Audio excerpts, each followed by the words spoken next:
Bonjour les amis, comment allez-vous? Je suis Pascal Trifinguil, la Macunzang, et aujourd'hui nous allons continuer notre première vidéo sur la théorie de la conspiration. On avait vu dans la précédente vidéo qu'il y avait 5 aspects qui frappaient de plein fouet les théoriciens de la conspiration. 5 aspects qui montrent que leur raisonnement n'est pas un raisonnement logique, c'est un raisonnement paralogique, et d'autre part, on a vu que leur raisonnement n'était un raisonnement ni traditionnel, ni scientifique. On est dans un entre-deux, parce que généralement, les gens qui divulguent les idées de la théorie de la conspiration, ce sont des gens qui ont un très faible niveau d'éducation universitaire, et souvent ce sont des gens qui en plus ne sont vraiment pas très intelligents et qui accumulent un certain nombre d'absurdités. Alors voyons à nouveau quels sont ces 5 points.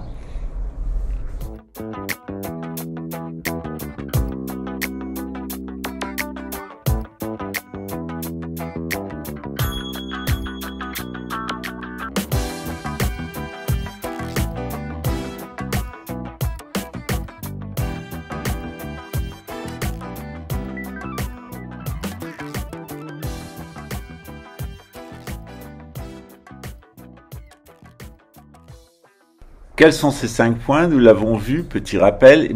1.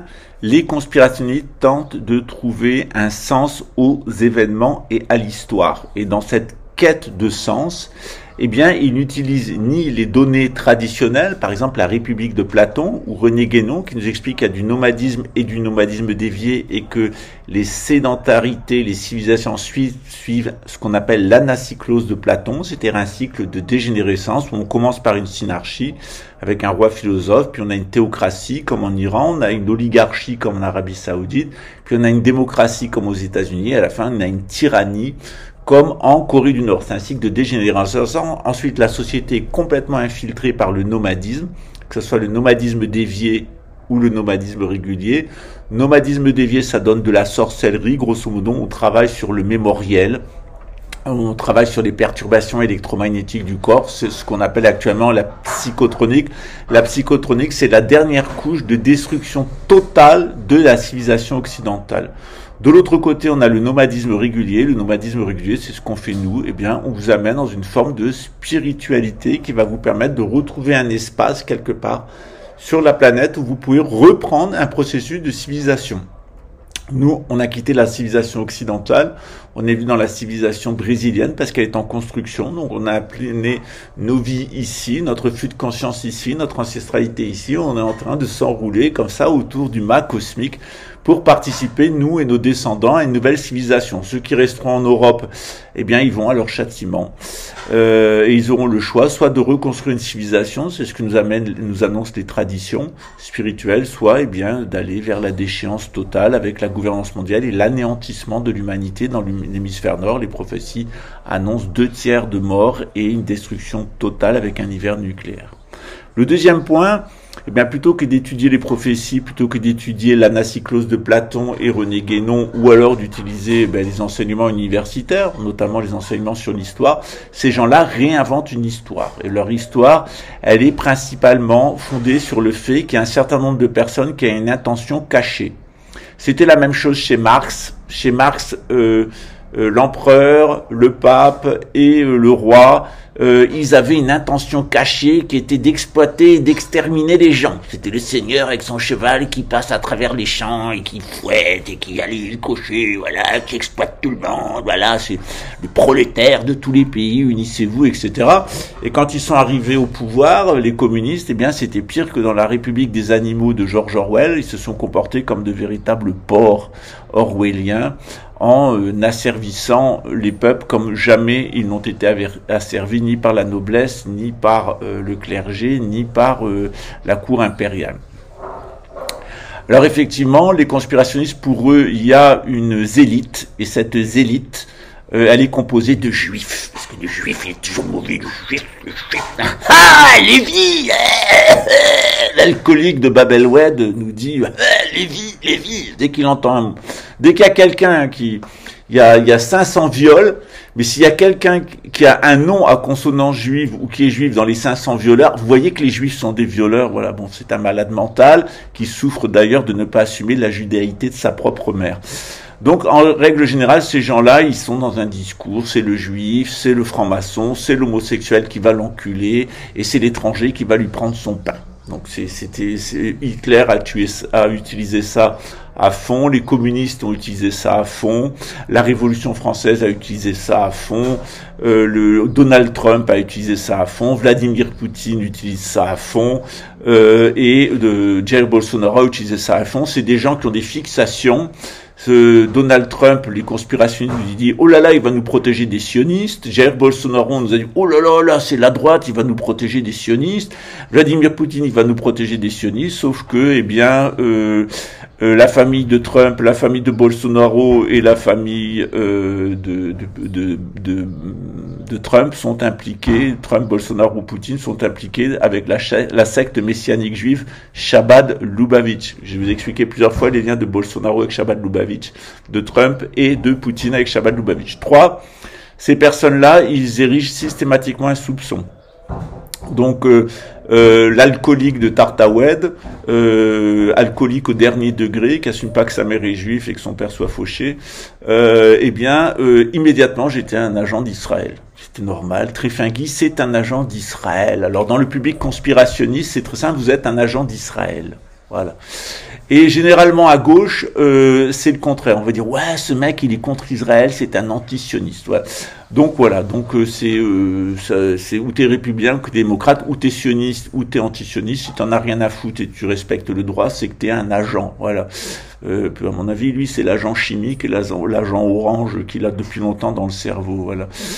4e point, ces personnes-là, ils sont populistes. C'est nous, les peuples, au nom du peuple, Le peuple, c'était Fleury, d'ailleurs, que je m'étais fait du Conseil national de la résistance en Espagne, au fin fond d'une chambre de petit hôtel pouilleux, déclaré par l'ONU, qui était son grande arme magique. Je me suis déclaré à l'ONU, alors je suis légitime, et ma légitimité est contre bon il en tôle.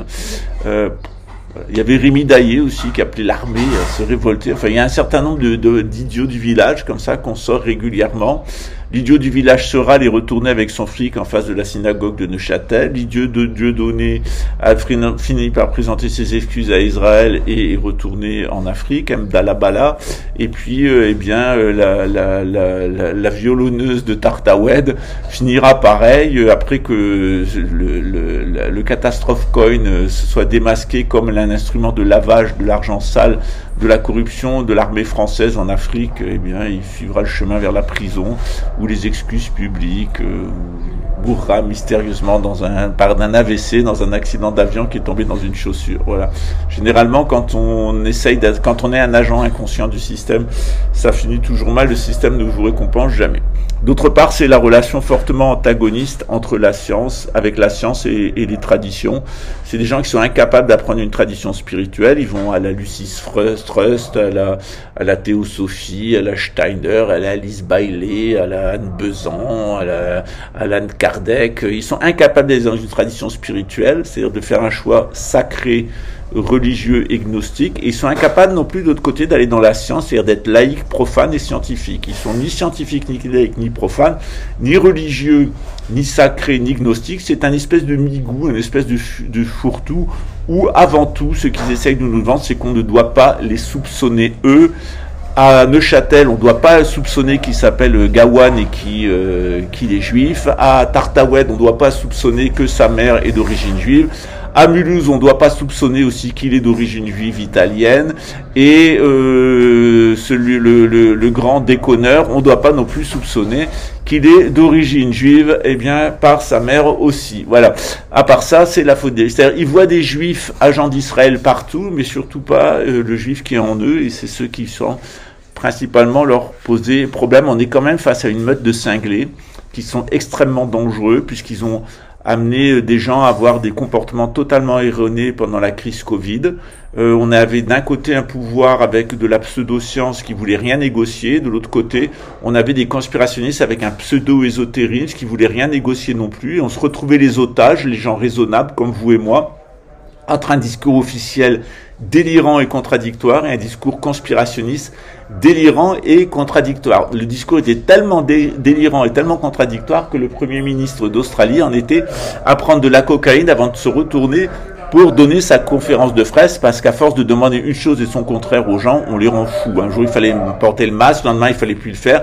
Le lendemain, il n'y avait plus de grippe parce qu'on s'enfermait à la maison, parce que on sortait de la maison. Après, il fallait s'enfermer à la maison. Enfin, on voit bien que ça a été un grand n'importe quoi. On a quand même des pouvoirs publics qui ont très très mal géré cette crise, cette épidémie a été très très très mal gérée. On sait maintenant, l'armée russe a fait une conférence de presse il y a 3 semaines qui a repris l'intégralité des accusations que j'avais formulées en novembre 2019 contre le Fort Detrick et contre le fait que les Américains avaient travaillé sur des projets de guerre bactériologique avec des virus super actifs et que très certainement c'est une fuite de laboratoire, c'est un incident de laboratoire d'un laboratoire P4, volontaire ou involontaire, qui a créé cette situation, l'armée américaine ayant servi de cheval de Troie lors du démarrage de la 5G à Wuhan. Voilà, comme par hasard. Donc, moi, je finis toujours par avoir raison. Je vous avais annoncé que Donald Trump ne serait pas réélu. Je vous avais annoncé que Jair Bolsonaro ne serait pas réélu. Je vous annonce l'assassinat d'Emmanuel Macron. J'ai toujours dit exactement ce qui s'est passé. Il s'est toujours passé ce que j'ai dit. Pour le gros cochon polonais, je vous ai annoncé exactement la finalité, mais ces gens-là, d'ailleurs lui c'est un conspirationniste, ils sont dans un espèce d'imaginaire permanent, Lola, ils vont aller sur Mars avec Elon Musk, hein, c'est le gros jaloux. Voilà. Ce qui est quand même inquiétant, c'est qu'il y a maintenant près de 75% des policiers et des militaires français qui votent Front National avec un discours conspirationniste. Eh ouais.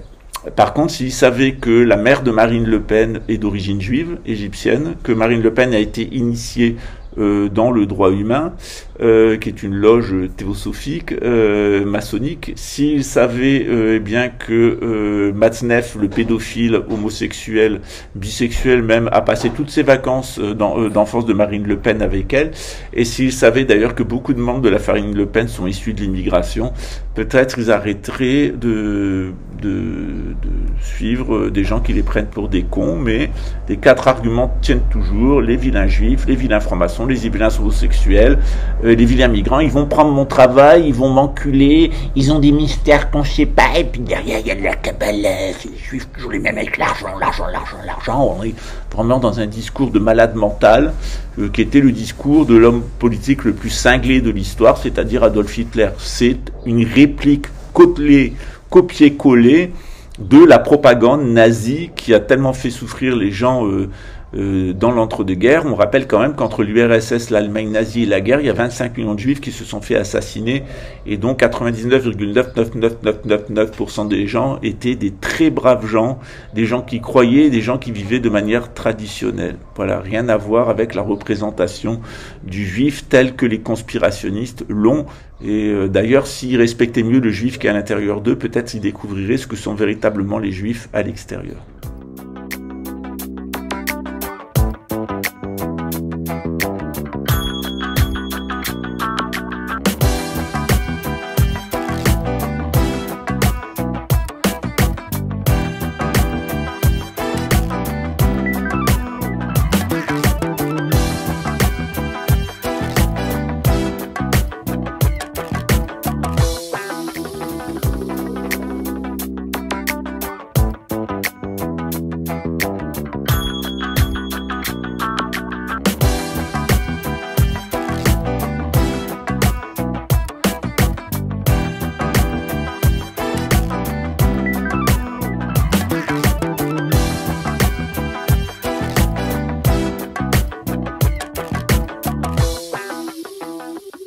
Avant l'élection de Donald Trump, j'avais eu l'occasion de vous informer sur ce qu'était ce personnage en me moquant d'Alexis 777 de Radio Coconodo, le radio qui marche bien dans ma tête. J'entends directement les informations du QAnon. Avant, j'avais une bite dans le cul, maintenant j'ai le cul dans l'annon, j'ai l'annon dans mon cul, voilà. Donc je m'étais bien moqué de ce personnage très connu, cocaïnomane au dernier degré, homosexuel comme tout le monde le sait, et c'est pas un défaut puisque je le suis moi-même. Mais les conspirationnistes se trouvent toujours des grands héros. En règle générale, il se trouve un grand héros. Les conspirationnistes se trouvent toujours des grands héros à contre-emploi. Zemmour le juif, Alexis 66 l'homosexuel, Soral le gauchiste issu de l'immigration. Même quand c'est des francs-maçons, ça les gêne pas. Ils sont persuadés qu'il y a un mec qui va sortir du système, puis qui va les aider. Le mec qui vient du système complet, il est exactement sur le même moule que les gens qui le dénoncent, mais il va les aider. Il y a quelqu'un qui va sortir du système. C'est ce que nous disait Éric Pérou. Il y a quelqu'un qui va venir du système et lutter contre. Ben non, il y a personne qui sortira du système pour lutter contre le système. Voilà. Il y a qu'une seule personne qui s'est dressée contre le système, c'est John Fitzgerald Kennedy, et il en est mort puisqu'il a été assassiné par Mr. W. Voilà. Père. Donc, chers amis, eh bien, de la même manière pour Jair Bolsonaro, je vous ai expliqué que Jair Bolsonaro, ce qu'il était, c'est-à-dire un menteur, un voleur et un assassin. Et pendant la campagne électorale, il a fini par avouer qu'il avait des rapports sexuels avec des gamines de 13 ans. Il a fini par avouer qu'il avait mangé de la chair humaine, pédophile, cannibale. Il a fini par se faire coincer dans un énorme schéma de corruption qui a provoqué le génocide des Indiens Yanomami. Ils ont tué 500 enfants Yanomami, ils ont volé 800 millions de réals, ça fait environ 160 millions d'euros qui ont été volés à ce peuple pour le déposséder, pour leur piquer leurs terres, les exterminer. Et ça, c'est rien que le nombre de gens qui sont morts de faim. Imaginez enfants. Donc imaginez le nombre d'adultes, imaginez la dénutrition, etc. Et ils ont été empoisonnés au mercure, exterminés jusqu'au dernier. Ça, c'est Bolsonaro. Bolsonaro, c'est un méga schéma d'extorsion de fonds. Nous-mêmes, on a été extorqués avec l'aide de Pedowski, du commissaire de la police de la 42e, qui est maintenant démissionné et en prison, et un certain nombre de bolsonaristes de notre restaurant. Ça faisait partie du jeu. À partir du moment où Bolsonaro est au pouvoir, moi, en tant que LGBT, ONG, etc., je savais que je serais ciblé. Et quand on me tire dessus un pédophile et une infanticide, il est évident qu'ils font leur rôle, puisqu'ils entendent des voix, ils sont encodés, c'est-à-dire qu'ils contactent les réseaux pédophiles de Bolsonaro et ils essayent de me faire la peau. Donc le vieux pédophile artilleur de bites de petite fille, le vieux pédophile artilleur de bites de sa femme, de sa petite fille, etc. Le vieux pédophile escroc, trafiquant de drogue et psychopathe en état hallucinatoire, prêt à tuer de toutes les manières parce qu'il veut tuer, mais... Il a tué ses propres enfants, il a démoli ses propres enfants sexuellement, il a tué sa propre descendance en les avortant, et tout comme sa famille avait tué des juifs, et il finira exactement comme les gens que sa famille a tués dans les camps de concentration, empoisonné. Il a été toute sa vie par sa juive apostate de femme, et il finira gazé et au four crématoire, exactement comme toutes les pédowskis, en règle générale, qui sont rattrapés par leur karma. C'est très difficile de faire sortir ces personnes-là de leur cycle karmique. On peut essayer, nous on a essayé. J'avais prévenu que peut-être ça ne marcherait pas, mais qu'ils nous en voudraient pas. En tout cas, à mon avis, maintenant j'en ai la certitude, c'est impossible, même à de très très rares exceptions. Les gens qui ont été impliqués dans la Shoah paieront leurs crimes jusqu'au dernier. Et c'est évidemment une bonne occasion de parler de Jair Bolsonaro et de ce rapport avec le nazisme, de se rappeler ses rapports avec le fascisme. C'est quand même quelqu'un qui offre du lait concentré, comme Donald Trump, comme Vladimir Poutine. C'est un signe de ralliement des gens qui sont des adeptes de la théorie raciale aryenne. Et c'est le cas de Vladimir Poutine, c'est le cas de Donald Trump, c'est le cas de Jair Bolsonaro. Pour les conspirationnistes, il y a une race supérieure qui est la race aryenne, donc il faut pas beaucoup de temps pour en réalité réaliser que c'est la race des bons aryens. Voilà. Cette race-là, eh bien, c'est la race à laquelle appartient Jair Bolsonaro, Donald Trump, mais aussi Vladimir Poutine. Et Vladimir Poutine, c'est un itinéraire qui est absolument intéressant. Il y a 5 journalistes russes qui sont morts pour avoir enquêté sur son enfance. Et qu'est-ce qu'on découvre dans l'enfance de Vladimir Poutine? Tout ça, c'est parfaitement officiel. Il y a une biographie officielle de Vladimir Poutine, lapsus. Mais il y a aussi la vraie historiographie de Vladimir Poutine. Et en réalité, c'est quelqu'un qui a été arraché à sa mère et son père, dont on ne sait pas très bien l'identité du père. On sait que c'est un Géorgien, il est né en Géorgie, Il a été élevé pendant plusieurs années par un homme qui était un étranger, avec qui il vivait tout seul. On voit sur les photos d'enfance, parler à n'importe quel psychologue, que cet enfant est abusé sexuellement. C'est quelqu'un qui a vécu des rapports pédophiles avec son père adoptif. C'est quelqu'un qui, par moments, sort et réapparaît des radars. On le déclare inapte au KGB. Pourtant, il fait une carrière parce qu'il est lié à un des fils de la famille Andropov. On a un Vladimir Poutine qui se retrouve en Allemagne de l'Est, et puis au même moment, on le voit à côté de Ronald Reagan sur la place rouge.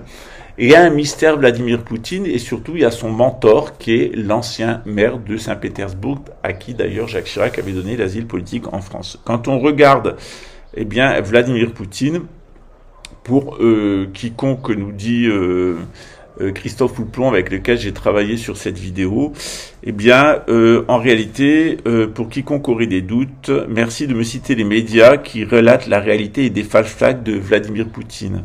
Sa pédophilie, son parcours professionnel incongru résultant de son comportement pédophile, son peu d'attrait pour la famille, son premier mariage de façade et non de conviction pour des raisons professionnelles, ses assassinats de journalistes, dont 7 Russes, de dissidents, ses terribles exactions reconnues par des rapports officiels en Afrique, ses milices nazies, son enfance chaotique, ses réseaux dans la finance à Londres et la communauté juive Lubavitch kabbaliste, qui est son agence de désinformation dans une guerre hybride informationnelle anti-France en Afrique, son côté cynique et caméléon.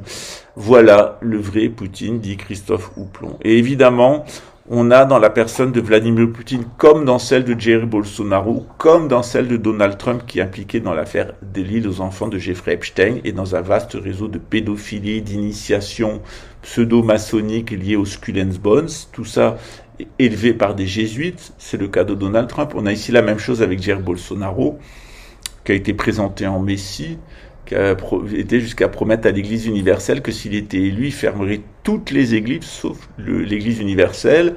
Et je vais pas citer quelle église, mais le principal pasteur qui l'a soutenu vient d'être arrêté par la police pour avoir des cadavres d'enfants qui ont été violés, abusés, mis dans une chambre réfrigérée en bas de sa maison et mangés. Voilà. C'est un personnage auquel j'avais refusé de serrer la main puisqu'il habitait près de chez moi et qu'il me faut pas beaucoup de temps pour découvrir qui est édomite ou pas. À force que les psychopathes de la psychotronique s'entraînent sur moi, eh bien moi je me suis entraîné sur eux aussi, et maintenant la racaille édomite et la racaille khazare, je la détecte à 100 mètres. Voilà. Et je lui prédis un très mauvais avenir. Donc après cette enfance chaotique qu'a eu Vladimir Poutine, il a été adopté à 2 ans par un étranger, célibataire, sans enfant, ce qui est quand même très drôle dans le cadre de la Russie. La personnalité très visible de Vladimir Poutine sur ses photos d'enfance montre que c'est un pervers, que c'est un sadique. Il y a des camarades d'école dont certains ont été assassinés qui disent de lui que c'était vraiment un individu d'une perversité extrême. Et Vladimir Poutine a, comme tous les enfants qui ont été victimes de pédophilie, il a un trouble dissociatif de l'identité. C'est-à-dire que quand il est face à vous, il va vous dire ce que vous avez envie d'entendre. C'est un khazar, il va revêtir votre identité. Vous avez l'impression d'avoir un frère en face de lui. En réalité, vous aurez le diable. C'est un psychopathe qui ne cache pas, Vladimir Poutine, qui ne cache pas son ambition d'envahir toute l'Europe, toute une partie de l'Afrique, et d'avoir un espèce d'accord pan-asiatique qui assurait son pouvoir permanent. Alors pour l'instant, il a respecté le jeu des élections parce que la situation l'exigeait, mais à terme, il est clair que ce type fera tout ce qu'il faut pour s'imposer définitivement sous la forme d'un dictateur. Il a d'ailleurs été élu de justesse la dernière fois. Vladimir Poutine, il nous chante un discours qui est celui de Donald Trump, de Jair Bolsonaro, et c'est le même que celui de Jair Bolsonaro, de Donald Trump et de Vladimir Poutine. C'est l'Occident est pourri, donc tous les Occidentaux sont des Juifs, pourri par la finance. Tous les Occidentaux sont des francs-maçons qui baisent des enfants et qui font des rituels sataniques. Tous les Occidentaux sont des homosexuels, ils vont devenir des transsexuels. Et tous les Occidentaux sont un espèce de dégueulis, de migrants qui n'ont plus d'identité nationale. Voilà, c'est le récit. Et on nous dit, eh bien, tout comme il y avait l'Amérique first, qui allait montrer à l'Europe décadente qui elle était, tout comme avec Jair Bolsonaro, soutenu par les églises, les pasteurs qui allaient montrer aux Brésiliens qu'est-ce que c'était que la nation, la patrie, on a Jair Bolsonaro qui nous raconte, eh bien, que la Sainte Russie va vaincre le monde. En réalité, Jair Bolsonaro, comme Donald Trump et comme Vladimir Poutine, ben, c'est des pédophiles qui ont été élevés dans un cadre pédophile. Ce sont des escrocs. Donald Trump est un incapable d'un point de vue économique. Il a fait faillite, a été sauvé de la banque Rothschild. Jair Bolsonaro aussi, c'est un désastre financier qu'il laisse derrière lui. Ils lui ont tout piqué ici. Il n'a plus rien. Parce que tout était fait avec de l'argent du trafic de drogue, donc tous ses biens sont sous séquestre. Il est menacé d'un procès devant le tribunal international, et c'est la même chose avec Vladimir Poutine. Vladimir Poutine, c'est un pédophile, c'est un escroc impliqué dans les Panama Papers. Les Panama Papers, c'est quelqu'un qui est impliqué dans des assassinats politiques. À part ça, et vous devriez vous en inquiéter, que un célèbre conspirationniste de Mulhouse, un autre célèbre conspirationniste du Maghreb, un autre célèbre conspirationniste de Suisse, qui sont tous liés à la lettre Q, eh bien, nous disent qu'ils sont des hommes merveilleux, des sauveurs de l'humanité, etc. Regardez qui le discours conspirationniste prend comme modèle. Il prend comme modèle des menteurs, des voleurs, des assassins, des pédophiles, des incestueux, des tarés, parce qu'il n'y a pas d'autre mot, des bandits, des voyous, des voleurs et des assassins. C'est le modèle. Qu'on soit sur la trottinette alsacienne, qu'on soit à la théière ébréchée de Bab el-Oued, qu'on soit Pornobilon 54, ou qu'on soit le grand déconneur cosmique, ces gens-là ont comme modèle trois dégénérés de la pire espèce qui alimentent un espèce de narratif sur eux qui ressemble beaucoup au narratif sur Joseph Staline ou sur Adolf Hitler. Adolf Hitler était présenté comme l'homme vertueux, etc., athlétique, allait sauver l'Allemagne, etc. Derrière, c'était un toxicomane, cocaïnomane. Il se tapait sa nièce d'une perversité extrême. C'est des voleurs qui ont mis leur argent en Suisse. La Suisse nous a imposé 2 guerres supplémentaires à cause du blanchiment de l'argent et de l'or qui était dépouillé aux Juifs dans les camps de concentration. Les Suisses sont responsables de 2 années supplémentaires de guerre, tout comme la City of London est responsable de 2 années supplémentaires de guerre de 14. Donc on a les Suisses et la City of London qui ont joué un jeu particulièrement désagréable, le mot est faible, à la première et à la deuxième guerre mondiale, nous imposant pas d'accord et 2 ans de guerre supplémentaire pour des raisons parfaitement financières qu'elle a mené à l'accord de Balfour et de l'autre côté, eh bien, à la création de l'État d'Israël. Et derrière ça, il y a quand même le rôle nauséabond de la City of London et de son annexe, qui est la République helvétique. Voilà, pour utiliser un mot poli. Voilà, moi je dirais la République édomite des Alpes. Donc, on est dans un contexte où 75% des policiers tiennent un discours conspirationniste, vouent un culte à Donald Trump, Jair Bolsonaro et Vladimir Poutine, et il y a quand même une sérieuse question à se poser sur l'état mental de la police et de l'armée en France. Et l'Observatoire du conspirationnisme, qui est très critiquable, mais souligne de temps en temps la manière dont cette pensée complètement analogique ou supralogique ou délirante plutôt a pris possession des forces de l'ordre et de l'armée en France avec un narratif qui les séduit comme le narratif d'Hitler. Et on se retrouve dans une situation dont je vais vous parler dans la vidéo de demain, c'est qu'on a 2 options dans l'état actuel de déchéance de l'Occident. C'est-à-dire où l'Occident est détruit, ou si l'Occident n'est pas détruit, on aura 2 alternatives. La première, c'est 1984, c'est un monde tripolaire en guerre permanente, avec une réécriture permanente du récit politique, ou de l'autre côté, ça c'est 1984, de George Orwell, et de l'autre côté, on aura le meilleur des mondes de George Orwell, c'est-à-dire c'est un monde où il y aura une zone d'exclusion, où on laissera mourir de façon horrible les gens naturels, et on cultivera dans des villes et dans des grandes mégapoles sécurisées des transhumains. C'est les deux options, celle de George Orwell et celle d'Aldous Huxley. Est-ce qu'on aura un monde multipolaire en guerre permanente, horrible, de style 1984, ou est-ce qu'on aura un monde unipolaire, une gouvernance mondiale avec des transhumains et des humains naturels qui sont rejetés? C'est les deux scénarios que nous décrivez, eh bien, deux rejetons de grandes familles de l'intelligentsia anglo-saxonne. Nous, on a une troisième option, c'est-à-dire qu'il n'y aura pas de gouvernance mondiale unipolaire, il n'y aura pas de gouvernance mondiale multipolaire. On va vers un retour aux valeurs traditionnelles, c'est-à-dire qu'on va se débarrasser en réalité de l'adorateur de 1984 qui est la famille Rockefeller, et on va se débarrasser de l'adorateur de meilleur des mondes qui est la famille Rothschild. Ces deux-là vont aller dans les poubelles de l'histoire, parce que c'est lié au déterminisme historique. Ils n'ont été aussi forts que parce que le déterminisme historique leur était favorable. Quand on connaît la notion de déterminisme historique, quand on l'applique et quand on la corrige avec les prophéties, les avertissements des prophéties, on n'a pas besoin de trouver un sens aux événements, on n'a pas besoin de faire de la paranoïa sur les juifs, sur les francs-maçons, sur les homosexuels et sur les migrants. Je tiens à rassurer la patinette alsacienne, la théière ébréchée de Babelwed, le grand déconneur et Tarbapylon 54. Aucun migrant ne va venir leur manger leur pain. Aucun homosexuel ne va venir les enculer, aucun franc-maçon va venir faire de la magie noire pédophile dans la chambre de leur fils, et surtout, il n'y a aucun juif qui va leur prêter de l'argent et faire de l'argent sur leur dos. C'est un fantasme.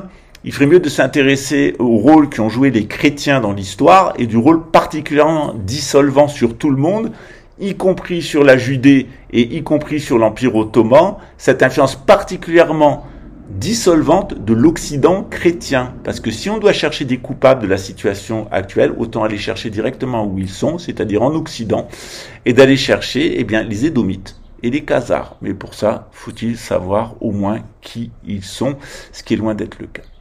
À très bientôt. Ciao.